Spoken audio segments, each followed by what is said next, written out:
Another segment I'd like to do is looking at the history of the SDP. That's the Social Democratic Party of Japan. Now, the first thing to think about is this party's its history, because it's had quite a prominent history. It was founded as a socialist party quite some time ago, post-World War II, and they even had a prime minister very briefly. And for many years, as the Socialist Party, before they reformed into the current party it is now, the SDP, they acted as sort of the main opposition within Japan. On numerous occasions, they were elected second to the LDP, and so they acted as the opposition, the alternative to the LDP. So that's obviously quite a prominent role for them. But that's ended in the 1990s, and the parties suffered since then a bit of a decline. They had a very brief period in government since the 1990s, when they reformed and changed their names to the SDP.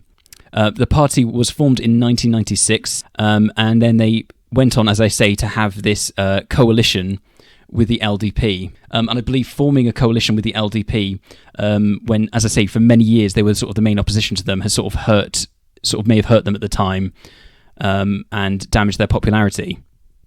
Now, I think it's worth asking, how did this party go from being so prominent? As I say, at one time, were the party of government within Japan, albeit very briefly, for many years the opposition. Well, I believe the big reason is that some of the members left, and they went on to form the Democratic Party of Japan, and that really hurt them, I believe, as well as the party suffering a loss of popularity. Many of the members left, formed the Democratic Party of Japan, and that went through changes and is now eventually formed as the sort of centrist DPFP, the new party, which I've talked about in the past on the show.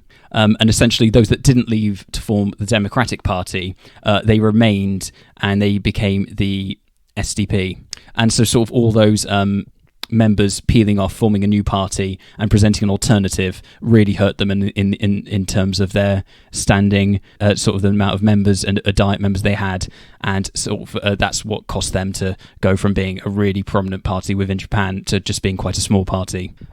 However, despite this, it still did for a while retain a bit of a block of support.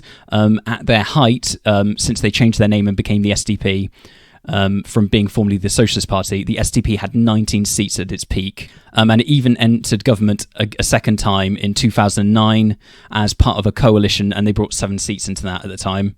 But again, as you can see from the diminishing numbers, they've really just continued to go for a bit of a gradual decline. And in 2020, I think the moment that really sums that up is that they entered into a merger with the CDP, Constitution Party. And that shows just how far the party's gone in terms of its decline. At one point, they were in government, and for many years they acted as the main opposition, the alternative to the government, the alternative to the LDP, the ones who were challenging them and had the second most seats. And they went from that to merging into the CDP, who are now, as of the 2024 election, they're the current opposition to LDP. So in a roundabout way, they've taken their place eventually as the opposition of Japan.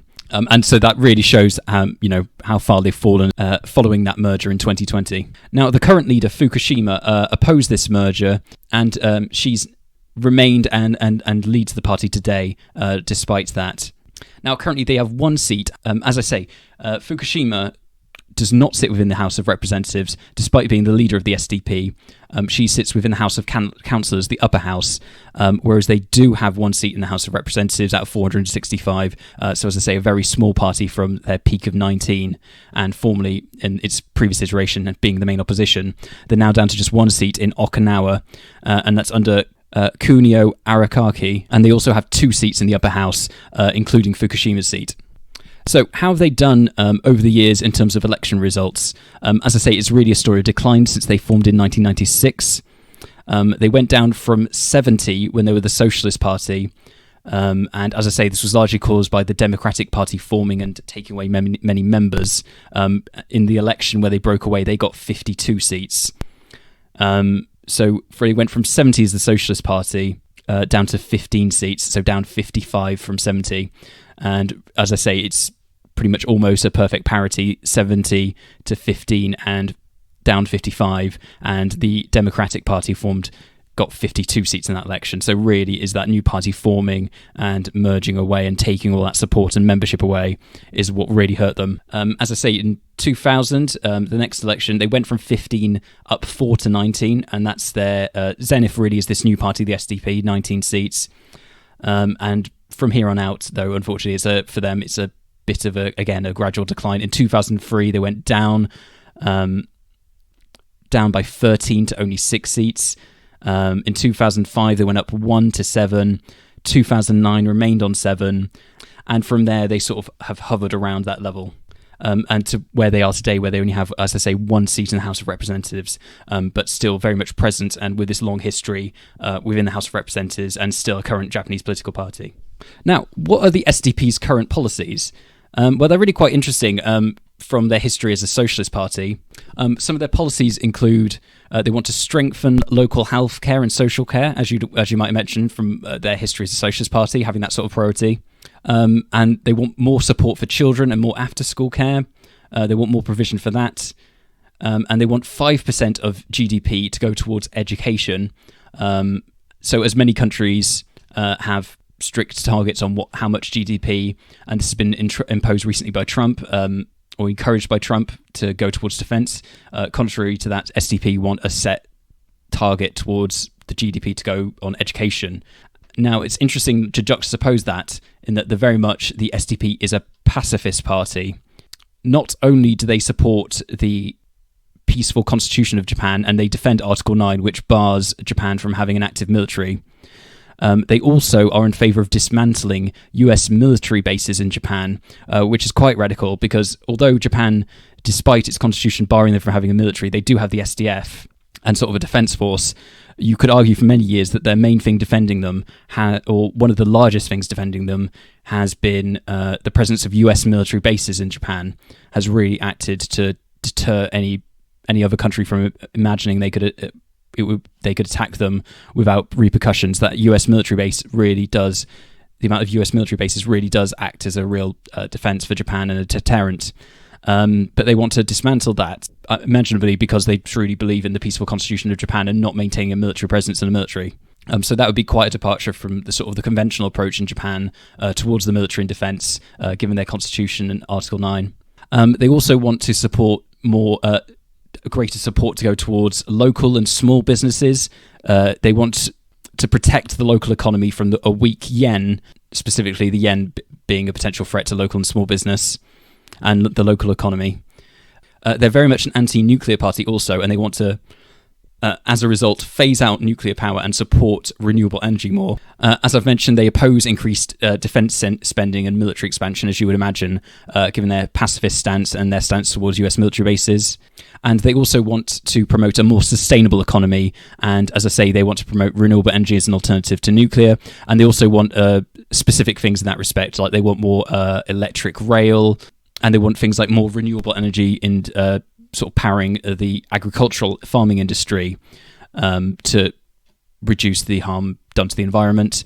And as I say, more investment put into public transport that's a bit more sustainable, like electric rail.